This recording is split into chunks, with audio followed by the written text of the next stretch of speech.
It's Alyssa from Romewise, your go-to guide to Rome, here at the Trevi Fountain to talk to you about coronavirus, Rome, what's going on. We are post-lockdown, pre-opening. So we're in the phase now where we're no longer at home under quarantine, we're no longer locked down, so to speak.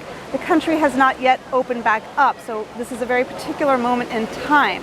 What's it like?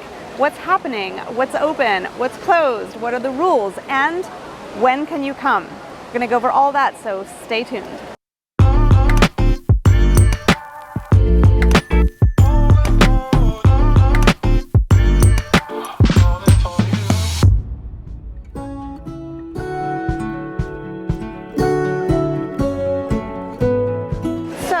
On May 4th, we were allowed to leave our homes, go a little bit further afield. Up until that point, we had been under pretty strict lockdown.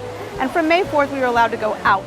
Started taking lots of pictures of the fountains and the monuments, Colosseum with nobody there. It was a pretty amazing feeling to get to go out and just visit Rome. As of May 18th, lots of things have opened up and changed. So now shops, restaurants, bars, hairdressers and museums are opening, or they're allowed to open.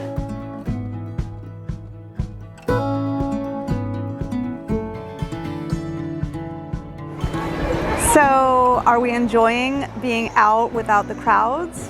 This situation is unique in our lifetimes, and I can tell you that it's pretty amazing, it's pretty special.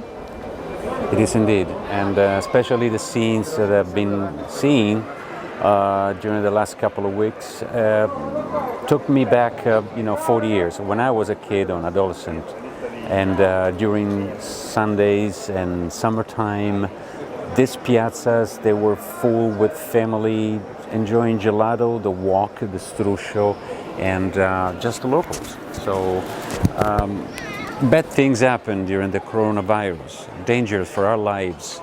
But then something else came up out of it, and it's a good thing. Just to see my peers, my citizen Romans like me, walking along the streets with kids and dogs and enjoying the panorama, the scene, the scenery, the scenario.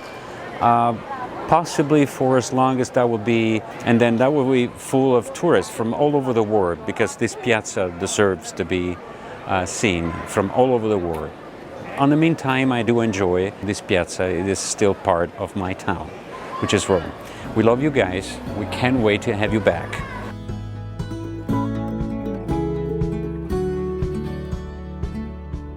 So we're here on Capitoline Hill. This is where civil weddings take place, not church weddings. This is City Hall, and in fact where Alessandro and I got married, and there is a wedding happening today. So looks like some normal activities going on here. All right, so this lovely shopping center called Galleria Alberto Sordi, it's open, and there is a little bit of a line, so they're keeping the numbers to a minimum, and they're checking people's temperatures.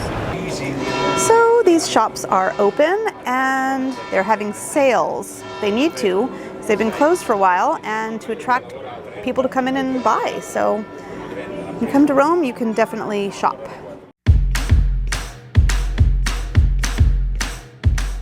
June 2nd, it's the Festa della Repubblica.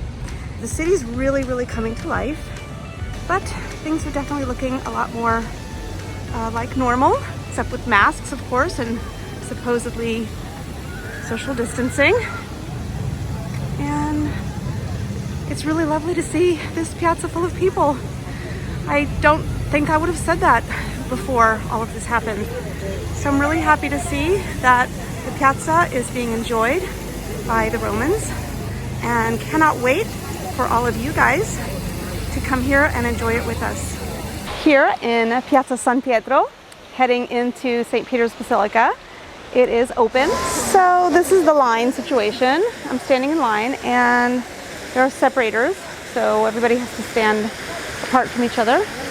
All right, guys, heading into St. Peter's Basilica, and got my mask on, and they took our temperature before we could even get in line. You don't get in line if your temperature is too high. The line, we had to keep a 2-meter distance. That's about 6 feet, and we had to go through the typical airport security. And of course, got to cover my shoulders when I get up to the basilica, but heading in. Let's go.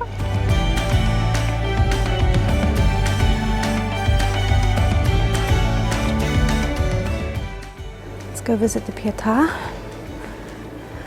This is something you don't see very often.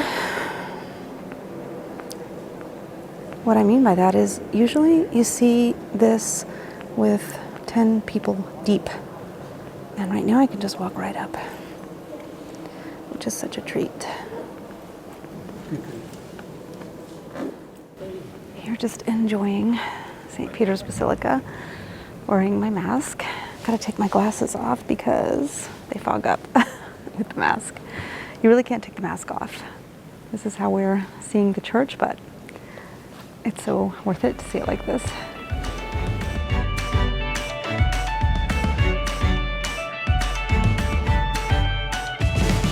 I'm here to tell you for this video about how we're doing post-lockdown, that things are reopening slowly. Most of the sites, monuments, museums have reopened. The few that have not yet are planning to do so soon, but pretty much the biggies, the Pantheon, St. Peter's Basilica, Vatican Museums, the Colosseum, these have all reopened, and we are seeing pretty strict protocols for visiting. You have to wear masks at all time when inside.